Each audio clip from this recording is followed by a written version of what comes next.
دیا جاتا ہوں. کوئی ایسی درگاہ تلاش کرو اس درگاہ کے غلام ہو جاؤ. کوئی 1 نمبر پیر بھی تلاش کرے.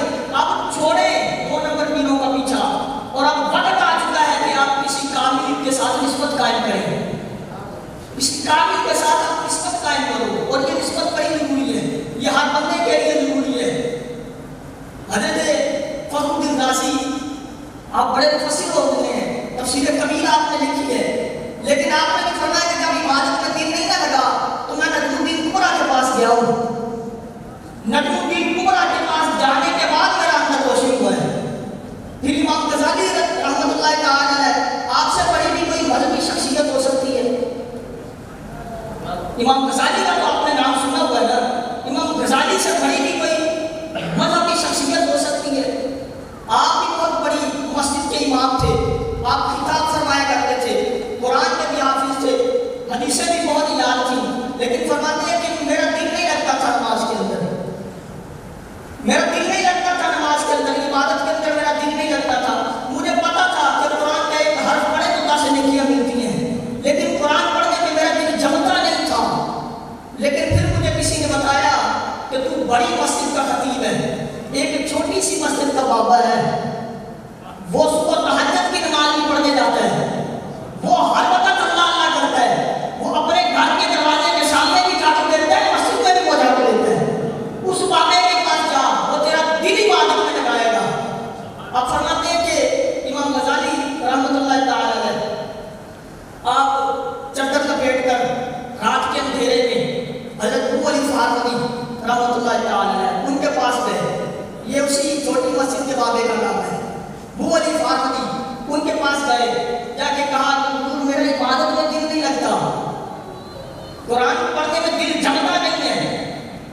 جب آپ نے دیکھا نا کہ یہ غزالی آیا ہے لیکن رات کے اندھیرے میں آیا ہے, چادر لپیٹ کے آیا ہے, آپ نے فرمایا کہ غزالی تیرا کچھ نہیں ہو سکتا, تیرا کچھ نہیں ہو سکتا. آج کی حضور کیوں؟ فرمایا تیرا نفس بہت بڑا ہے, تیرا نفس بہت بڑا ہے. کہا حضور اب کیا ہو سکتا ہے؟ فرمایا کہ جا اب چلا جا, صبح کی روشنی میں آنا, صبح کی روشنی میں آنا. نہ آخی نہ کری مان علمداد, نہ آخی میں پڑھیا, وہ جب بار کہار کہاوے متا روڈ سٹے دودھ گڑیا. فرمایا دن کی روشنی میں آنا غزالی, پھر تیرا کوئی حل نکلے گا. آپ نے پہلے تو فرمایا کہ انکار کر دیا کہ میں نہیں آ سکتا, انکار کر دیا. پھر کہا کہ نہیں آؤں گا, ہرت کی گٹھلیاں سلجھا چکا ہوں, یا رب اب مجھے سامنے ضرور کر دے. پہلے انکار کر دیا, پھر کہا کہ نہیں چلے میں آؤں گا. مسجد کو استعفیٰ دیا, کہا کہ میں فقیر کی بارگاہ میں جاتا ہوں, درویش کے پاس جانا ہے. اب استعفیٰ دے کے حضرت ابو علی فاروقی رحمۃ اللہ تعالی علیہ آپ کے پاس آئے, اور آ کے جب حاضر ہوئے کہا کہ اب وظائف کروائیں مجھے. اب کیا مجھے وظائف کروانے ہیں؟ تو آپ نے فرمایا تیرا وظیفہ یہ ہے کہ غزالی تمہیں ہر فرض نماز کے بعد یہ کام کرنا ہے کہ جب فرض نماز کا سلام پھیر لو تو دعا سے بھی پہلے اٹھ کے تمہیں باہر چلے جانا ہے, اور جو نمازی آئیں گے ان کے جوتے سیدھے کر کے رکھنے ہیں, ان کے جوتے. یہ امام غزالی ہیں جن کی آپ کتابیں پڑھیں تو ان کی کتابوں میں سے خشیت الہی ملتی ہے. یہ خشیت الہی انہوں نے لی کہاں سے تھی؟ یہ ابو علی فاروقی اللہ کے ولی سے لی تھی. خود مفسر, خود محدث, خود بہت بڑے عالم, لیکن خشیت الہی اور ذوق اور درد جب ملا تو اللہ کے ولی کی چوکٹ سے ملا ہے. آپ نے وظیفہ کیا کروایا, آپ نے ورد کیا بتایا؟ بتایا کہ غزالی نمازیوں کے جوتے سیدھے کرنے ہیں. امام غزالی کا مطلب 3 سال میں نے یہ ڈیوٹی ساری انجام دی ہے. اتنی عظیم شخصیت اور 3 سال جوتے سیدھے کیے. پھر فرماتے 3 سال کے بعد جب کچھ فرق پڑا, نفس مرا, تو میں پھر صاحب کے پاس حاضر ہوا کہ آپ اگلا وظیفہ بتائیں. اگلا وظیفہ کیا ہے؟ آپ فرماتے ہیں کہ مسجد کے باہر ایک کنواں تھا, تو شیخ نے فرمایا کہ جو کنواں ہے نا وہاں جا اور مسافروں کو, پیاسوں کو پانی پلایا گا. نفس کو مارنا تھا نا, مار تینوں کی سنی ماریا اے وہ چور اندر نہ ہو. فرمایا کہ اس کنویں پہ جاؤ اور پیاسوں کو پانی پلایا کرو. آپ گئے. فرماتے ہیں وہ بھی میں نے ڈیوٹی 3 سال سارے انجام دی, پیاسوں کو پانی پلاتے رہے. لیکن فرماتے 3 سال کے بعد ایسا ہوا کہ ایک بزرگ میرے پاس آئے, بہت نورانی چہرہ تھا ان کا, بہت اعلیٰ شخصیت تھی, نورانی چہرہ تھا ان کا. وہ آئے اور آگے کہنے لگے کہ مجھے وضو کرواؤ. فرماتے ہیں میں نے ڈول میں پانی لیا, ان کو وضو کروایا, سارا وضو کروا لیا. پھر آپ کہنے لگے کہ میرے پاؤں بھی دھو. جب میں نے پاؤں میں دھونے لگا, فرماتے ہیں انہوں نے پاؤں مارا, ڈول کو پاؤں مارا, اب وہ ہاتھ سے چھوٹا اور پانی میں جا گرا جو کیچڑ تھا. وہ فرماتے ہیں اچھلا اور میرے کپڑوں میں پڑ گیا, امام غزالی کے کپڑوں میں. فرماتے ہیں مجھے غصہ نہ آیا, میں نے مسکرا کے ان کو دیکھا. اب فرماتے ہیں میں نے پھر دوسری مرتبہ وہ اٹھایا ڈول, پانی لیا, پھر میں پاؤں دھونے شروع کر دیے. جب پاؤں دھونے شروع کر دیے تو انہوں نے پھر وہی حرکت کی, پاؤں مارا اور ڈول گرا دیا. پھر چھینٹے اچھلے کیچڑ کے اور میرے کپڑوں پہ پڑے. فرماتے میں نے پھر مسکرا کے ان کو دیکھا. فرماتے تیسری مرتبہ پھر انہوں نے میں نے ڈول اٹھایا, ان کے پاؤں دھونے لگا, انہوں نے وہی حرکت کی. فرماتے ہیں میں نے مسکرا کے ان کو دیکھا, مجھے غصہ آیا ہی نہ, میرے ماتھے پہ پانی نہیں پڑا. فرماتے وہ اتر کر چھوٹی سی دیوار تھی اس پر بٹھایا ہوا تھا ان کو. فرماتے اترے اور گھور کے دیکھا مجھے. جب انہوں نے گھور کے دیکھا میں نے مسکرا کے دیکھا. فرماتے وہ میرے بازو سے پکڑا انہوں نے اور میرے شہر کے پاس لے گئے اور جا کے کہنے لگے کہ ابو علی فاطمی اب غزالی کا پھل پک چکا ہے, اب یہ پک چکا ہے, اب اس کا پھل لینے کا وقت ہو چکا ہے, تیرا مرید پک چکا ہے, اب اس کا اندر آ چکا ہے, اب اس کا نفس آ چکا ہے. تو اللہ والے یوں بھی کام لیتے ہیں. آپ کتنے بھی وظائف کرتے رہے, نمازیں پڑھتے رہے, ان اللہ والوں کی نسبت اگر نہ ہو تو پھر وہ اندر جو جاگتا ہے نا, وہ نفس وہ جاگتا رہتا ہے, اس کو مارنے کے لیے ان کامل پریوں کی نسبت قائم کرنا ضروری ہے. اور یہ فارمولہ یہ اللہ نے خود دیا ہے, یہ نقصہ اللہ نے خود دیا ہے. پور مارسال کی کیا اندر کو مارنا چاہتے ہو تو ان ولیوں کی چوکھٹ پہ آ جاؤ, ان کے اندر ایکسس. اور ایک اور بات آپ کو بتا دوں کہ جو مزہ خادمیت میں ہے نا, جو مزہ غلامی میں ہے, وہ مخدومیت میں نہیں ہے. جو مزہ خادمیت میں ہے وہ مخدومیت میں نہیں ہے. یعنی خادم جو ہوتا ہے وہ کوئی سلام سے لے یا نہ لے, اس کو کوئی فرق نہیں پڑتا, کوئی اس کو سلوٹ کرے نہ کرے, اس کو کوئی فرق نہیں پڑتا.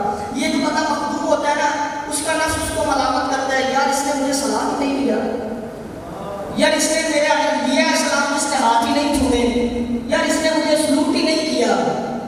تو یہ مخدومیت میں مزہ سے کسی نے کچھ نہیں لگتے, نہ کوئی ساڑھا دردی. سانو تخت ہزارے بھی دوڑ کیے تو سانو کی لگے شہر میں بول دینا, اسی اپنی مال کے سیکھ دیا, سانو کی لگے کسی بول دینا. تو جو مزہ مخدومیت میں ہے وہ خادمیت کے اندر وہ مزہ نہیں ہے. تو ہمارے بزرگوں نے ہمیں بتایا ہے کہ یہ اندر کو مارو, نفس کو مارو, اپنے اندر جو نفس پڑید ہے اس کو مارو. تو اس کو مارنے کے لیے اللہ والوں کی چوکھٹ پہ آنا پڑے گا, ان پیاروں کی نسبت قائم کرنی پڑے گی اور ان کے ساتھ محبت کرنی پڑے گی. اور پھر اس کے لیے اندر مارنے کے لیے شیخ کامل کی محبت بہت کردار رکھتی ہے. شیخ کامل سے اگر کامل محبت ہوگی تو پھر ہی اندر مرے گا. یہ جب خادم ہوگے, پکے غلام مرشد کے ہو جاؤ گے, مجھیوں فرما بردار ہوگے, تو پھر اس وقت بے فائدہ ہوگی. ہمارا تو یہ حال ہے کہ ہم بیعت ہو جاتے ہیں پھر آتے ہی نہیں ہیں, مرشد کی بارگاہ میں حاضر نہیں ہوتے. سال کے بعد آتے ہیں, پھر مولویوں کو سنا, محفل سما سنی اور شعر اشعار سن کے پھر واپس. بعد میں خبر ہی نہیں, پتہ نہیں ہے کہ مرشد کا عقیدہ کیا ہے, اس کے فرامین کیا ہے, پتہ نہیں اس نے کوئی وظیفہ بھی ہمیں دیا ہے یا نہیں دیا, یا کوئی اس نے کوئی ہمیں تلقین کوئی نصیحت کی ہے یا نہیں کی, پتہ ہی نہیں ہوتا. بیعت ہو کے چلے جانا ہے, سال کے بعد اس میں جانا ہے. تو پھر یہ آپ کہیں کہ اندر بھی روشن ہو جائے, پھر یہ ممکن قدم نہیں تھا. یہ غلامی کرنے پڑے گی, یہ کرواتے ہیں اور یہ وظائف کرواتے ہیں. وہ جو کھڑا ہے نا, تو جب آپ اس کو خریدنے جاتے ہو تو ٹھونک کے چیک کرتے ہیں پکا ہے یا نہیں, وہ ایسے نہیں پک جاتا, اس کو بھٹی کا سیک لگا ہوتا ہے. تو جب سیک لگے گا تو پھر آپ پکو گے. تو اس لیے شیخ کامل کی محبت حضرت نے لکھا ہے کہ تصور فنا فی الشیخ کسے کہتے ہیں؟ ملفوظات اعلیٰ حضرت کے اندر موجود ہے. فرماتے ہیں کہ فنا فی الشیخ اس وقت بندہ ہوتا ہے کہ جب اس کا یقین اس طرح ہو جائے، وہ یہ تصور کرے کہ میرے مرشد کے دل پر، محبوب علیہ السلام کے دل انور سے جو انوار و تجلیات ہیں وہ میرے مرشد کے دل پر پڑ رہے ہیں.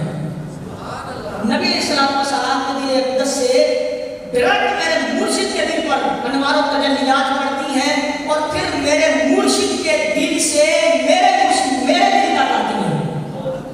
جب یہ تصور کرے کہ اس طرح فیض بندے کے دل تک آئے گا تو پھر فرماتے ہیں کہ وہ جگر دیکھے گا مرشد کی تصویر نظر آئے گی، وہ آسمان پہ دیکھے گا اسے مرشد نظر آئے گا، وہ زمین پہ دیکھے گا اسے مرشد نظر آئے گا، وہ درخت پہ دیکھے گا اس کو درخت میں مرشد نظر آئے گا، وہ دیوار میں دیکھے گا اسے دیوار میں مرشد نظر آئے گا. جب بندے کا یہ عالم ہو جاتا ہے، یہ عالم جب بندے کا ہو جاتا ہے تو پھر اسے فنا فی الشیخ کہتے ہیں.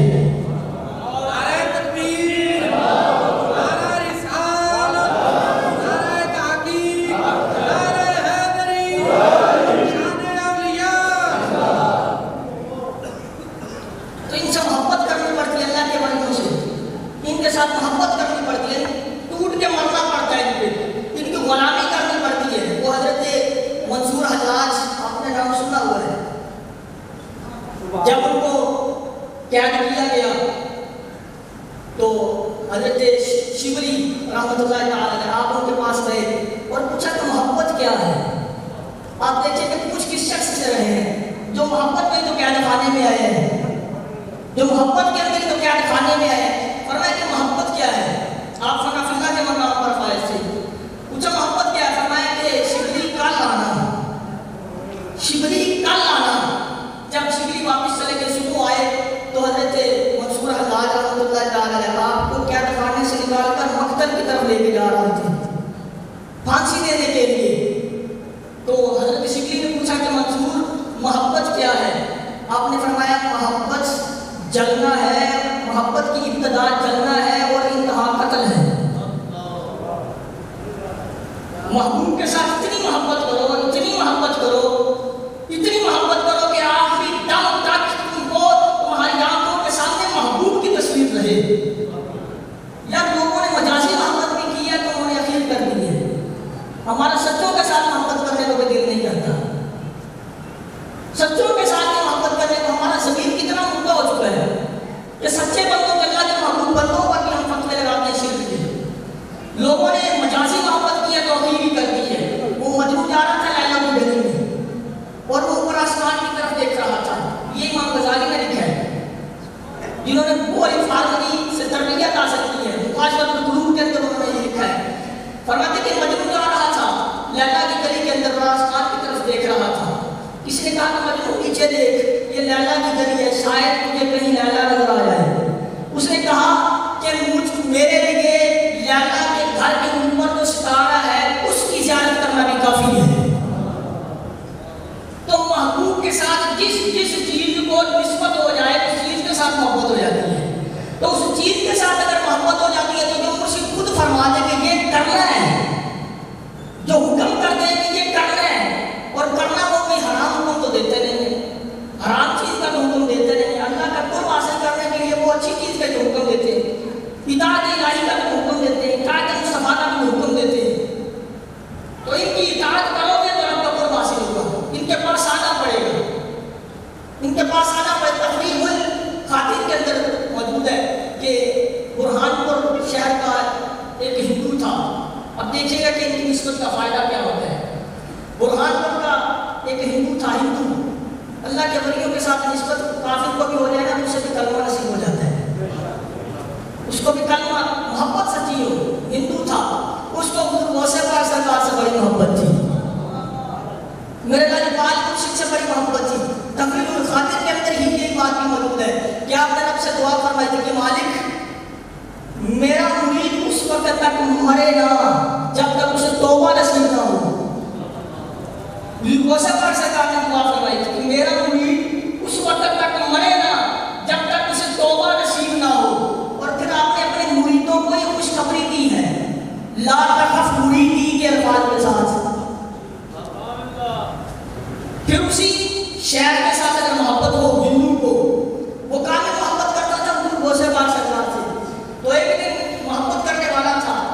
اس کا انتقال ہو گیا، فوت ہو گیا. اب ہندوؤں کا بندہ تھا، انہوں نے آگ لگانی چاہی.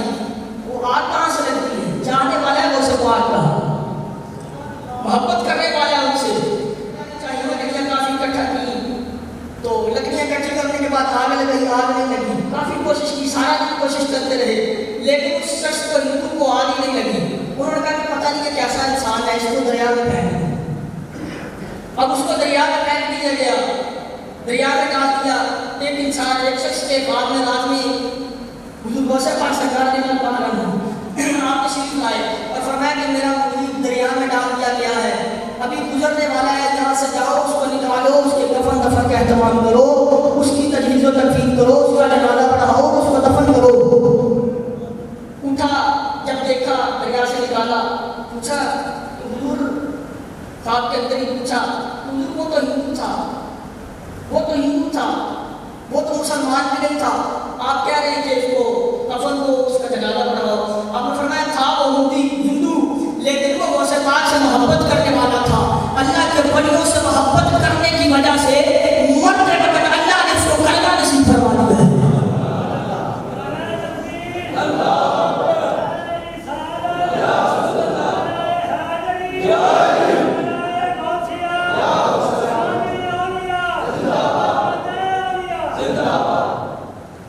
اللہ کے ولیوں سے محبت کی وجہ سے اللہ نے اسے کلمہ نصیب فرما دیا.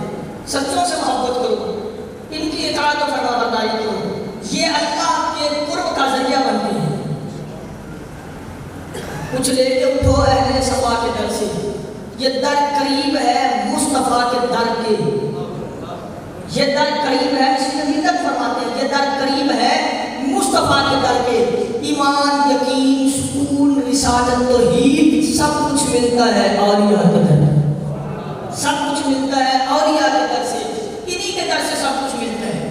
یہ انسان کے اندر کو مارتے ہیں، یہ اللہ کی پہچان کرواتے ہیں. یہ حضور سلطان رسیہ، ان کا اندر بھی بڑا اچھی طرح مرا ہوا تھا. یہ مرشد گرامی کی زبان مبارک سے میں نے سنا ہے کہ آپ اتنے مہربان تھے، اتنے شفیق تھے کہ مہمان بھی کوئی آتا تھا اس کو خود سائیکل میں چھوڑ کے آتے تھے روڈ تک. اب بندہ پیر ہو، آئے مرید، وہ خدمت بھی کرے، نذرانہ بھی دے. پیر کو تو چاہیے کہ وہ چھوڑا ہو جائے، وہ تو باجے بھی جائے، خدمت بھی کرے، اور وہ داد بھی دے کے جائے، مرشد کی تعریف بھی بڑی کرے. اب جانے کا وقت آئے تو مرشد کہے میں تجھے چھوڑ کے آتا ہوں، تو یہ بات کمال کی نہیں ہے. اس طرح میرے سلطان رسیہ کا اندر مرا ہوا تھا. بات فقیرہ کی سے نہیں ماریا، اے وہی چھوڑ اندر تھا. آپ مسافروں کو روڑ کر خود چھوڑ کے آتے تھے. تو ان اللہ والوں کے ساتھ ہو جاؤ، ان کی نسبت قائم کرو، ان کی نسبت قائم کرو، جہاں سے خدا ملتا ہے. یہ جو دوسرے پارٹی کے پاس جائیں گے آپ کو وہ اللہ کا تو کرواتے ہیں، لیکن جو اللہ چاہتا ہے وہ تو کرواتے ہی نہیں ہیں. یہ جو ہمارا عقیدہ ہے یہ ہم کو قرآن سے ہی تو ملا ہے. یہ قرآن ہی تو کہتا ہے یا ایھا الذین آمنوا اتقوا اللہ وابتغوا الیہ الوسیلہ، کہ اے ایمان والو اللہ سے ڈرو اور اس کی طرف وسیلہ تلاش کرو.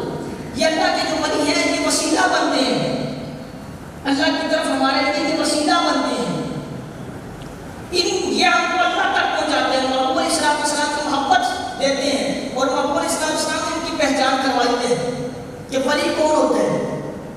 اولیاء اللہ الذین اذا ذکر اللہ تعالی، محبوب علیہ السلام فرمایا کہ ولی وہ ہے کہ جس کے چہرے کو تم دیکھو تو تمہیں خدا یاد آ جائے. ولی وہ ہے جس کے چہرے کو تم دیکھو تو تم کو خدا یاد آ جائے. تو ولی کے چہرے کو دیکھنے سے خدا یاد آتا ہے. جب تم اس کے پاس بیٹھو گے، اس کے ملفوظات سنو گے تو پھر کیا نہ ہوگا، پھر اندر خدا کا نور اترے گا یا نہیں اترے گا. یہ بڑے بڑے علماء جو ہیں، یہ بڑے بڑے مفسرین جو ہیں، محدثین جو ہیں، یہ بڑے بڑے آپ فقیہوں کے بھی نام سنتے ہیں. یہ جتنے بھی اولیاء کرام ہیں یہ محدث تھے، مفکر تھے، یہ محدث تھے، ان سب کے پیر تھے. وہ پہلے بھی آپ کو میں کہہ چکا ہوں کہ وہ نجم الدین کبریٰ کے مرید فخر الدین رازی، آپ کو تفسیر کبیر لکھی ہے لیکن اندر روشن نہیں ہوا تھا. اندر روشن ہوا ہے کہ نجم الدین کبریٰ نے کی ہے. اللہ کی پہچان ہوئی ہے، اللہ کا قرب حاصل ہوا ہے کہ نجم الدین کبریٰ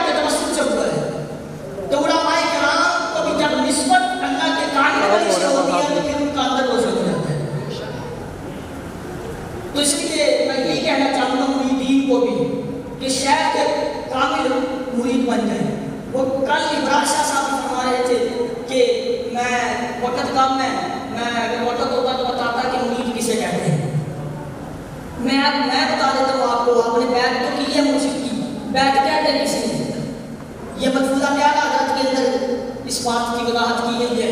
بیعت کسے کہتے ہیں؟ آپ بیعت تو ہو جاتے ہیں، پھر بیعت کے جو حکم کیا ہے وہ آپ ادا نہیں کرتے۔ بیعت یہ بیعت سے نکلا ہے، بیعت سے مشتق ہے، اور بیعت کا معنی ہوتا ہے بیچنا۔ بندہ جب بیعت ہو جاتا ہے تو وہ مرشد کو اپنے آپ کو بیچ دیتا ہے۔ جو بکی ہوئی چیز ہوتی ہے پھر اس کا اپنے آپ پر کوئی حق نہیں ہوتا، وہ جو خرید لیتا ہے اسی کا حق ہوتا ہے۔ وہ جیسے اس کو چاہے، جیسے اس کو استعمال کرے، جو اس کو حکم کرے وہ غلام ہو جاتا ہے، اس کو کرنا پڑتا ہے ویسے۔ یہ بیعت کا معنی ہے کہ پیر کا، اللہ کے ولی کا تابع ہو جانا، اس کا غلام ہو جانا، اس کا مطیع ہو جانا، اس کا فرما بردار ہو جانا۔ پھر انسان کا پر تو حق ہوتا ہی نہیں ہے۔ العشق نار یحرک ما سوى الحبیب، ہم نے یہ تعریف پڑھی ہے عشق کی۔ عشق شاید کے ساتھ کامل عشق کرو، کامل محبت کرو، کامل محبت کرو۔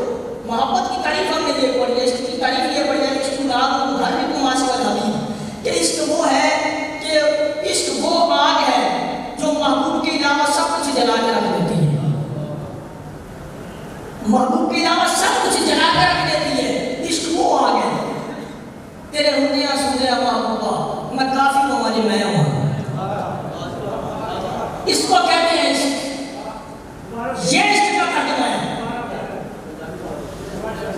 محبوب کے علاوہ کچھ نظر ہی نہیں آتا، اس کو کہتے ہیں عشق۔ تیرے ہندیاں سندیاں محبوبہ، تیرے ہندیاں سندیاں محبوبہ میں کافی ہوں والی میں ہوں۔ جب مانگی ہی ساری محبوب کی ہے، فرما برداری اسی کی کرتی ہے، تو پھر اپنا حکم کہاں سے آ جاتا ہے؟ اپنی تمنا کہاں سے آ جاتی ہے؟ اپنی خواہش کہاں سے آ جاتی ہے؟ اپنے آپ کو مار کے محبوب کا مطیع و فرما بردار جب ہو جائے تو اسے کہتے ہیں عشق۔ تیرے ہندیاں سندیاں محبوبہ میں کافی ہوں والی میں ہوں، اسے کہتے ہیں عشق، اسے کہتے ہیں محبت۔ تو انسان کو چاہیے کہ اگر بیعت ہو جائے وہ مرشد کے مفروضات پہ عمل بھی کرے، اس کے جس بات سے روک دیا جائے اس پر عمل کرے۔ جی و جان کا کچھ بسا نہیں ہو، جان یار دے بشار ہو جا، اس سے دل دہن فساد سارے، دل بارے تے آزاد ہو جا، جی اور رکھے آباد تے رو وسدا، جی اور کرے برباد تے برباد ہو جا۔ اس کو کہتے ہیں عشق۔ آپ کہاں کی شہر کے ساتھ محبت کا دعویٰ کرتے ہو، پھر نافرمانیاں بھی کرتے ہو، یا اللہ کا حکم دیتے ہیں وہ تم کو، امر و نہی پر وہ عمل کرتے ہیں، خدا کا قرب دینے کے لیے تم کو، وہ اللہ کا قرب عطا کرنے کے لیے تم کو وہ قرآن بتاتے ہیں، قرآن کی تعلیمات تم کو دیتے ہیں، تو تم کو چاہیے کہ مرشد کی کامل ترین اتباع کرو۔ مرشد جاتے ہیں، اب دیکھ لیں کل کتنی بڑی پریشانی بنی ہے، اب بھی وہ پریشانی کے اندر مرشد ہے، لیکن میں کمال کروں، کل سے ہی میں اسی سوچ میں پڑا ہوا ہوں کہ میرے مرشد کا اخلاص کتنا ہے، میرے مرشد کے اخلاص کتنا ہے۔ یہ مریدوں کے ساتھ اخلاص ہے۔ دادی جان کی طبیعت خراب ہوئی ہے، وہ ابھی بھی ہاسپٹل کے اندر ہے، لیکن اخلاص کا مریدوں کے ساتھ اتنا دیکھ لے کہ وہ والدہ ہاسپٹل میں ہے، مریدوں کے ساتھ اتنا اخلاص ہے کہ اتنی دور سے آئے ہیں، خرچہ کر کے آئے ہیں، کرایہ لگا کے آئے ہیں، سفر کر کے آئے ہیں۔ ان کی اگر تربیت نہ ہو کر مرشد کی آستانے سے غائب ہو جائے نذرانہ لے کے، تو پھر اس مرشد کون کرے گا؟ تو آپ کا اخلاص ہے مرشد کا مریدوں کے ساتھ، تو مریدوں کو بھی چاہیے کہ مرشد کے ساتھ اخلاص کے ساتھ پیش آئے۔ مرید ہی اسے کہتے ہیں تو بک جائے مرشد کی راہ میں، مرشد پر قربان ہو جائے، اسے کہتے ہیں مرید۔ لگے میں جاتے ہیں تو سارے راستے میں مرشد یہی کہتے جاتے ہیں یار تم نے گفتگو کرنی ہے تو مریدوں کی تربیت کرنی ہے، مریدوں کی تربیت کرنی ہے۔ میں ترنم بھی لگا لیتا ہوں، میں دوشیلہ کتاب بھی کر لیتا ہوں، جمعے میں میں کرتا ہوں سارا کچھ، لیکن جب مریدوں کے درمیان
فرمان پر عمل کیا کرے.